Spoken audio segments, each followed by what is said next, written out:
Alright guys, हम चन्मय from three stocks और आज के इस वीडियो में हम लोग बहुत ही इंपॉर्टेंट बात करने वाले हैं विच इज मार्केट और कितना गिरेगा। क्योंकि अगर आपने मार्केट को देखा है पिछले 1-1.5 महीने में 1 अक्टूबर की डेट आप मार्क कर लीजिए, वहाँ से अभी तक अगर आप मार्केट को देखोगे तो bank Nifty almost 7.5% and Nifty almost 8% के आसपास गिर चुका है। तो ये आगे भी और गिरने वाला है क्या? क्योंकि पिछले 3 साल में जो भी मार्केट पार्टिसिपेंट्स आए हैं या 2 साल में मार्केट पार्टिसिपेंट्स जितने भी आए हैं उनको तो यही लगता है कि स्टॉक्स को खरीदो और वो ऊपर ही जाते रहते हैं। लेकिन ये जो प्रीवियस 7-8% का करेक्शन मार्केट में उन्होंने देखा है, उनको देख के उनको थोड़ा सा डर भी लग रहा है कि मार्केट और कितना गिरेगा।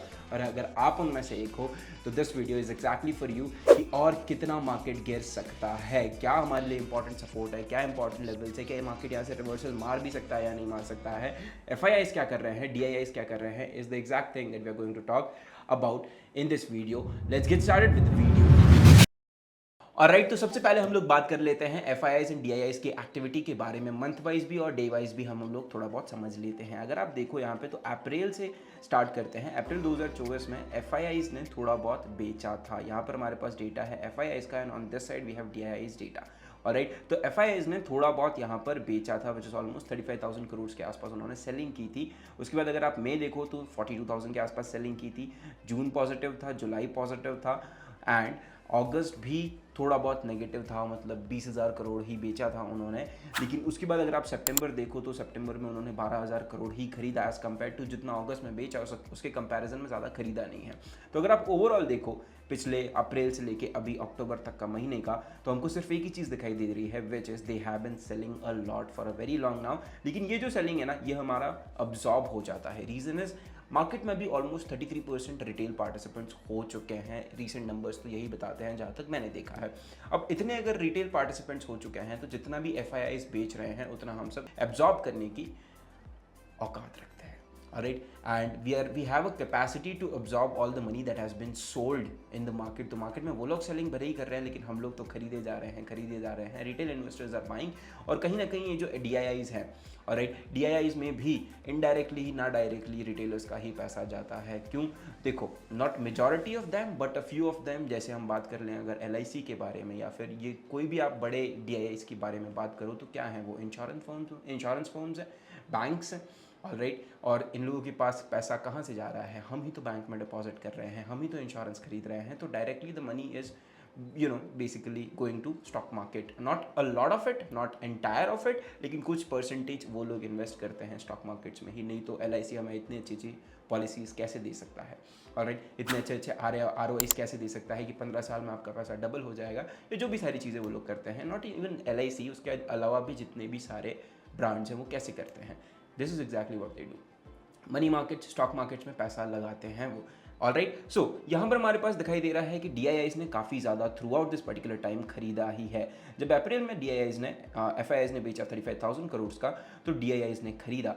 जब मई में 42,000 करोड़ बेचे तो फिर से DIIs ने खरीदा और फिर खरीदते ही आ रहे हैं। Even in the month of October as well DIIs have been buying like anything. लेकिन on the other hand FIIs have been selling. Foreign institutions यहाँ से बेच रहे हैं। और जहाँ तक कुछ बातें मैंने भी पढ़ी हैं, चीज़ें देखी हैं, तो all this FIIs are more and more investing in Chinese economy. और राइट, यहाँ से पैसा पुल आउट करके चाइनीज़ इकोनॉमी में वो पैसा डाल रहे हैं। अब एग्जैक्टली नहीं पता हमें कि यही वाला पैसा वहाँ डाल रहे हैं, what exactly they are doing, but a lot of it is happening कि इंडिया में FIIs are so selling and China में FIIs आर बाइंग। ऑलराइट, तो ये तो हो गई चलो FIIs एंड DIIs की बातें। On the other hand we also need to talk about कि चार्ट्स हमारे क्या कर रहे हैं, हमारे चार्ट्स हमको एग्जैक्टली क्या बोलना चाह रहे हैं। तो what I can see is very simple traders. देखो, बैंक निफ्टी में ना एक बहुत ही अच्छा सपोर्ट है विच इज़ ऑफ 50,000, एक राउंड लेवल है। पहले अगर आप देखो तो 50,000 को ब्रेकआउट करने में बैंक निफ्टी को बहुत ज़्यादा मेहनत जा रही थी। 2-3 बार यहाँ पर भी आया, ऑलमोस्ट 48,800 तक आया, 49,000 तक आया, फिर नीचे चला गया। फिर यहाँ पे बड़ा क्राउल कर करके घिस के यहाँ तक आया था, फिर वापस नीचे चला गया था। और फिर फाइनली 3 जून को मार्केट जो है 50,000 के ऊपर जा चुका था। लेकिन उसके अगले दिन जो हुआ आपको पता ही है, ऑलमोस्ट 6 से 7% का सेल ऑफ आ गया था। तो दैट इज़ द थिंग। उसके बाद फाइनली मार्केट ने 50,000 के एरिया को सस्टेन किया, उसके ऊपर चला गया था, विच is a good thing that happened in bank Nifty. And उसके बाद वो काफ़ी टाइम से सस्टेन करता हुआ आ रहा है। It recently made a high of almost 54,400 के एरिया के आसपास का, लेकिन वहाँ से जो सेल ऑफ लेकर वो आया है, देखो टेक्निकल्स की जब भी हम बात करते हैं ना, तो टेक्निकल्स प्रोबेबिलिटी पे काम करते हैं। जब भी एक डबल टॉप बनता है या डबल बॉटम बनता है, वहाँ पर एक सिंपल सी चीज़ हो रही है, विच इज़ प्रोबेबिलिटी है कि डबल टॉप से रिवर्सल आ सकता है, प्रोबेबिलिटी है कि डबल बॉटम से रिवर्सल होकर मार्केट बुलिश हो सकता है। दोनों चीज़ों में 50-50% प्रोबेबिलिटी होती है। अगर एक चीज़ के आउटकम्स दो हैं तो 50-50% प्रोबेबिलिटी तो होनी ही है। On the other hand technicals is all about that. अब देखो हमारे पास ना एक बहुत ही इंपॉर्टेंट सपोर्ट है, और एक चीज़ जो मैं पिछले बैंक निफ्टी में काफ़ी टाइम से ट्रेड कर रहा हूँ, और मैं एक चीज़ बताता हूँ आपको। अगर हमारा राउंड लेवल 50,000 का है, ऑल राइट, तो मैं आपको बोल रहा हूँ सपोर्ट मार्केट लेगा। एक बार 50,000 को तोड़ने का नाटक तो करेगा ही, लेकिन सपोर्ट मार्केट लेगा 49,600, 700, 800 के एरियाज़ के आसपास से। तो अगर कल को जाके 50,000 का सपोर्ट टूट जाता है तो खुश नहीं हो जाना है, हमको ये वेट करना है कि क्या मार्केट 49,600, 700, 800 के आसपास के एरियाज़ को भी ब्रेक डाउन कर पा रहा है या नहीं कर पा रहा है। Focus on that always. और जैसे हम बोलते हैं ना कि 50,500 is a round level, 51,000 is a round level, तो एक्चुअली में पता है क्या होता है, 51,150 एक रेजिस्टेंस बन जाता है। सपोर्ट की अगर हम बात करें तो 50,000 एक सपोर्ट है ना, तो वहाँ पे एक्चुअल सपोर्ट बन जाएगा 50,850। और इस चीज़ को जाके आप पिछले चार्ट्स में देख के देखना, इट वर्क्स प्रिटी मैजिकली। लोग क्या करते हैं कि 50,000 ही सपोर्ट है, नहीं भाई साहब, थोड़ा उसके नीचे जाता है, वहाँ से मार्केट रिवर्सल मारता है। ऑन दी अदर हैंड हम लोग क्या देख रहे हैं ट्रेडर्स यहाँ पे, कि मार्केट काफ़ी टाइम से 50,000 के एरिया को सपोर्ट को तोड़ने की कोशिश कर रहा है। 50,184 का लो इसने यहाँ पे लगाया हुआ था, और इस चीज़ को ये काफ़ी अच्छे से तोड़ने की कोशिश काफ़ी समय से करता हुआ हमको दिखाई दे रहा है। लेकिन अभी पिछले 3 दिनों में एक बहुत अच्छी चीज़ हुई है, विच इज़ 3 दिनों में नहीं, 4 दिनों में। पहले जब मार्केट ने यहाँ पे सपोर्ट को तोड़ा तो ऊपर ही जाके क्लोजिंग दे दी थी, उस सपोर्ट के नीचे क्लोजिंग नहीं दे पाया था। उसके बाद यहाँ तो आया था, लेकिन इस एरिया के आसपास ही क्लोजिंग नहीं दे पाया था, उसको ऊपर जाना पड़ गया वापस, और ऊपर जाके उसने यहाँ पर क्लोजिंग दी थी। लेकिन अभी 13 नवंबर को एग्जैक्टली पता है क्या हुआ है, इस पूरे सपोर्ट के नीचे, विच इज़ 50,100, 50,200 का जो सपोर्ट है हमारा, इस सपोर्ट को नीचे जाके बैंक निफ्टी ने क्लोजिंग दे दी है ऑलमोस्ट 50,088 के एरिया के आसपास, which is a concerning sign again. Reason is very simple. अगर मैं आपको मंथली टाइम फ्रेम पे थोड़ा सा एनालिसिस बताता हूँ कि मंथली टाइम फ्रेम पे हो क्या रहा है, क्योंकि डेली में तो हमको ऐसा लग रहा है कि मार्केट बहुत ज़्यादा गिर गया है, 5 मिनट्स में भी ऐसा लग रहा है कि कितना ज़्यादा मार्केट गिर गया है। मंथली में क्या हो रहा है ये चीज़ को समझते हैं। देखो इससे पहले ना मैं 2 बॉक्सेस ड्रॉ करता हूँ, so that you understand what I am trying to tell you. यहाँ पे मार्केट ने रिकवरी करना स्टार्ट किया था, और यहाँ तक मार्केट भागा था ऊपर, ऑल राइट। अब यहाँ पर एक और बॉक्स, एक और टाइम पीरियड को मैं ड्रॉ करता हूँ, विच इज़ यहाँ से मार्केट ने 2019 में रिकवरी करना स्टार्ट किया था, और यहाँ तक अभी मार्केट भाग चुका है। एक आप चीज़ देख रहे होगी, विच इज़ यहाँ पर आपको फिर भी थोड़े बहुत सेल ऑफ दिखाई दे रहे हैं कि हाँ ठीक है, 2 महीना मार्केट बेयरिश था अच्छा खासा, फिर 2 महीना अच्छा खासा बेयरिश था, फिर यहाँ पे 3 महीना बेयरिश था, और फिर फाइनली एक सेल ऑफ आया जब इस पर्टिकुलर वेज को उसने, ये जो राइजिंग वेज यहाँ पे बना हुआ था, इस चीज़ को उसने नीचे की तरफ तोड़ा, मंथली टाइम फ्रेम पे क्लोजिंग दी, तो एक क्रैश आ गया मार्केट में, जो भी करेक्शन आना था उन्हें बड़े टाइम फ्रेम पे। लेकिन इस चीज़ को आप ऑलमोस्ट क्रैश ही बोलते हो, क्योंकि 30-40% मार्केट ने अपने आप को करेक्शन कर लिया था। वैसे देखो तो ये करेक्शन इसने किया है ऑलमोस्ट 50% का, एग्जैक्टली माय पॉइंट। और अभी अगर आप मार्केट को देखो तो कोई भी एज सच करेक्शंस पड़े हमको बीच बीच में दिखाई नहीं दे रहे हैं। जैसे यहाँ पे 3 कैंडल्स का दिखाई दे रहा था, लेकिन मार्केट बहुत ऊपर भाग गया, फिर 2 कैंडल्स का है, फिर ऊपर भाग गया, एक साइडवेज कैंडल बनी है ये, और इनसाइड बार बना है मंथली टाइम फ्रेम पे, उस चीज़ को उसने ऊपर तोड़ा, वापस ऊपर भाग जाता है, और अभी एग्जैक्टली वो क्या कर रहा है, यहाँ पर एक रेंज बना के बैठा हुआ है, ना ऊपर जा रहा है, और अगर नीचे जाता है तो हमारे लिए इंपॉर्टेंट सपोर्ट अगेन बन जाता है 49,600 का। ठीक है, my point that I am trying to make here is, the point that I am trying to make here is, monthly time frame पे अभी करेक्शन बचा हुआ है। ऑलराइट, यहाँ पर अगर आप देखो तो हम फिबोनाची सीरीज जब लगाते हैं, और अगर आपको फिबोनाची सीखना है तो I will make a video on that as well, do comment down. Alright, तो यहाँ पर अगर आप मार्केट को देखो तो ऑलमोस्ट 61% के नीचे तक भी जाकर उसने सपोर्ट दिया, करेक्शन कर दिया था, और फिर मार्केट ऊपर जाता है। ऑन दी अदर हैंड थोड़ा सा और प्रीवियस जाएंगे हम लोग, तो यहाँ पर भी अगर आप मार्केट को देखो, जो इस पर्टिकुलर लो से मार्केट इस हाई तक गया था, तो इस पर्टिकुलर केस में भी वो 61% के आसपास तक का करेक्शन किया था उसने। ऑलराइट, अभी के टाइम पे इतना बड़ा करेक्शन हमको दिखाई नहीं दे रहा है, देखने को नहीं मिल रहा है। अगर मैं मार्केट को देखूं तो यहाँ से लेके यहाँ तक का मोमेंटम हुआ है, करेक्शन बीच में एक हुआ है, उसके अलावा ज़्यादा बड़ा करेक्शन नहीं देखने मिला है। तो अच्छा, तो क्या मैं ये बोल रहा हूँ कि मार्केट अब हमको 61% का करेक्शन देगा? नहीं, पॉसिबल अभी तो नहीं है वो चीज़। रीज़न इज़ वेरी सिंपल, क्योंकि अभी ज़्यादा समय हुआ नहीं है 2020 के क्रैश को। तो ऑब्वियसली बात है कि हर 10 साल में, हर 12 साल में एक करेक्शन आता है, हर 4 साल में नहीं आता है। You never know what markets are, but I am at least not expecting that particular thing to happen. There are a lot of YouTubers out there जो रोज़ आके यही वीडियोज़ बना रहे हैं कि बहुत बड़ा क्रैश आ रहा है, ये आ रहा है, वो आ रहा है। It's not that. ऑलराइट, ये हो क्या रहा है, इस चीज़ की थोड़ी सी कहानी समझते हैं। 2021-2022 अगर आप देखो तो 2022 में थोड़ा बहुत करेक्शन आया, वहाँ से रिवर्सल करके मार्केट वापस ऊपर भाग जाता है। लेकिन उसके बाद का अगर आप मार्केट देखो तो it has been bullish like anything.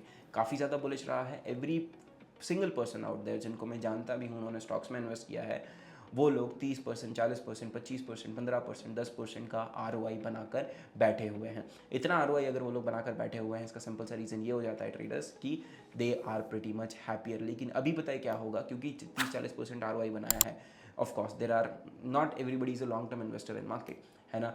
हर कोई इतने 15 साल 20 साल तक होल्ड करने की कैपेसिटी नहीं रखता है। जहाँ लोगों को ये दिख गया कि यार मेरा अभी 30% का ROI चल रहा था जब मार्केट्स ऑल टाइम हाई पे थे, और अभी जब मार्केट गिर चुका है तो मेरा ROI जो है वो 30 से 26 आ गया है या फिर 20 आ गया है, क्योंकि मार्केट 7-8% गिरा है, तो उनको डर लगना शुरू हो जाता है। और जब भी वो डरते हैं तो ऑब्वियसली बात है वो सेल ऑफ लेकर निकलते हैं। ऑलराइट, तो कहीं ना कहीं वो चीज़ और हो सकती है। इसीलिए हमारे पास दो मेजर इंपॉर्टेंट लेवल्स है that we need to discuss right now. Very first level that we have is simple, which is जब भी अभी जस्ट हमने इस पर्टिकुलर चीज़ पे बात की थी कि 50,100 का ये जो एरिया है ये बहुत इंपॉर्टेंट हो जाता है हमारे लिए। इस चीज़ को अगर हमने तोड़ दिया, ऑलराइट, तो यहाँ पर एक और एरिया है विच इज़ ऑलमोस्ट 49,600 के आसपास का। अगर आप यहाँ पे देखो तो एक बहुत अच्छा double bottom kind of a pattern इसने बनाया था। ऑलमोस्ट अगस्त के टाइम पे एक डबल बॉटम बनाया और फिर वापस ऑल टाइम हाई उसने लगा दिया था। तो यहाँ पर अगर आप देखो तो इस पर्टिकुलर चीज़ का जैसे ही लो मार्केट तोड़ देगा, ऑलराइट, द मोमेंट वी सी कि इस पर्टिकुलर लो को तोड़ दिया है मार्केट ने, तो हमारे पास नेक्स्ट सपोर्ट टेक्निकल एनालिसिस के हिसाब से हम बात कर रहे हैं। साइकोलॉजिकली बात हमने बहुत ज़्यादा कर ली है ऑलरेडी, ऑलराइट। तो टेक्निकल एनालिसिस के हिसाब से हमारे पास the very next support that we have is this particular one which is 46,900। तो ऑलमोस्ट 2-1,000 पॉइंट और नीचे तक का मोमेंटम हमको देखने को मिल सकता है अगर मार्केट यहाँ से इस सपोर्ट को तोड़ देता है तो। और अगर दूसरी चीज़ ये हो सकती है ट्रेडर्स कि अगर मार्केट यहाँ से एक double bottom kind of situation बनानी शुरू कर देता है, विच इज़ एक इसने ये लो लगाया, एक हाई लगाया, फिर एक लो लगा के फिर उस हाई के ऊपर सस्टेन करता है, तब कहीं जाकर 2-4 दिन उसको वहाँ सस्टेन करने देना, उसके बाद अगर वो मोमेंटम करता है तो तब कहीं जाकर आप कोशिश करना कि हाँ ठीक है अब मार्केट बुलिश हो सकता है, तब कहीं जाकर मैं मानूंगा इस चीज़ को कि मार्केट बुलिश हो सकता है। अभी के टाइम पे वो एरिया पता है मेरे लिए क्या है, this particular area which is 52,480 के आसपास का एरिया। अगर मार्केट 52,480 चला जाता है और राइट 480-470 के आसपास की इस पर्टिकुलर रेंज को ब्रेकआउट कर देता है, जो कि एक रेजिस्टेंस की तरह एक्ट कर रहा है हमारे लिए, इस चीज़ को अगर ब्रेकआउट कर देता है market, in that particular case it's going to be a good thing for us कि हाँ ठीक है अब मार्केट बुलिश हो चुका है, जैसे यहाँ पर हुआ था अगर आप देखो। ऑलराइट, तो this is the range that I am talking about कि इस रेंज को जैसे उसने ऊपर की तरफ सस्टेन किया, वैसे अगर आप मार्केट को यहाँ पर देखो तो 7 से 8% के आसपास का यहाँ पर भी हमारे पास करेक्शन था, 6% का करेक्शन था ऑलमोस्ट। और उस 6% के करेक्शन के बाद बैंक निफ्टी पता है क्या करता है, यहाँ पर एक double bottom kind of situation बनाता है, एंड डबल बॉटम बनाते ही ऊपर की तरफ जैसे ही सस्टेन किया, वी कुड सी कि मार्केट ने एक अच्छा मोमेंटम ऊपर की तरफ दे दिया था एक बेयरिश करेक्शन के बाद। तो यहाँ पर भी सेम सिचुएशन है, ये दो लेवल्स हमारे लिए इंपॉर्टेंट हो जाते हैं। पहला तो हो गया ये वाला कि इस एरिया को अगर तोड़ देता है तो वी माइट सी कि मार्केट में बुलिश मोमेंटम अब हो सकता है, और अब बुलिश हो चुका है market. On the other hand यहाँ पर कहीं पर एक रेंज बना के उसको ऊपर की तरफ तोड़ दे, that will be a good sign for us. और अब हम लोग बात कर लेते हैं निफ्टी के बारे में कि निफ्टी 50 एग्जैक्टली क्या कर रहा है। वैसे देखो तो मोटा मोटी सेम सिचुएशन निफ्टी 50 में भी मेरे को दिखाई दे रही है, विच इज निफ्टी 50 ऑलमोस्ट गिर चुका है 11% के आसपास। ऑल राइट, 11% तक निफ्टी 50 ने करेक्शन दे दिया है। On the other hand Nifty 50 ने अपना जो इंपॉर्टेंट सपोर्ट एरिया था which was of this particular one, है ना, 23,800 के आसपास का जो बहुत इंपॉर्टेंट सपोर्ट एरिया था, इस चीज़ को भी उसने नीचे तोड़ दिया और वहाँ से ऑलमोस्ट 500 पॉइंट नीचे जाके उसने आज क्लोजिंग दे दी है। अब हमारे पास इंपॉर्टेंट लेवल्स क्या हैं, तो देखो एज सच इंपॉर्टेंट लेवल्स तो यहाँ पे मुझे दिखाई नहीं दे रहे। यहाँ से अगर मार्केट गिरता है तो एक बहुत अच्छा मोमेंटम हमको देखने को मिल सकता है, एंड वी माइट सी कि ये वाला जो हमारा सपोर्ट है विच इज़ 22,700, जो पहले हमारे लिए रेजिस्टेंस की तरह एक्ट कर रहा था, यहाँ पे 2 बार जब हमने उस चीज़ को ब्रेकआउट किया वहाँ तक मार्केट हमको दिखाई दे सकता है। तो बैंक निफ्टी में we are still waiting for a particular level to be taken down, उसके बाद एक मोमेंटम देखने को मिलेगा और इंट्राडे में मोमेंटम तो देखने मिल ही रहा है हमको। निफ्टी में सेम चीज़ हुई है कि निफ्टी ने उस पर्टिकुलर इंपॉर्टेंट लेवल को भी नीचे की तरफ तोड़ दिया है। अच्छा, निफ्टी में हमारे पास रिवर्सल लेवल कौन सा है कि कहाँ से मार्केट एक्चुअल रिवर्स हो सकता है। तो मेरा तो एक सिंपल सा बिलीफ होता है विच इज़ मार्केट जैसे ही आपको रिवर्सल क्लोजिंग दे या फिर रिवर्सल सिग्नल्स देने लगे। रिवर्सल सिग्नल्स होते क्या है, मार्केट ऐसे ऐसे गिरे जा रहा है तो मार्केट बेयरिश है, लेकिन द मोमेंट वो किसी भी प्रीवियस स्विंग को ऊपर की तरफ तोड़ देता है, that is a reversal sign for us. तो हमारे पास कौन से इंपॉर्टेंट स्विंग्स हैं।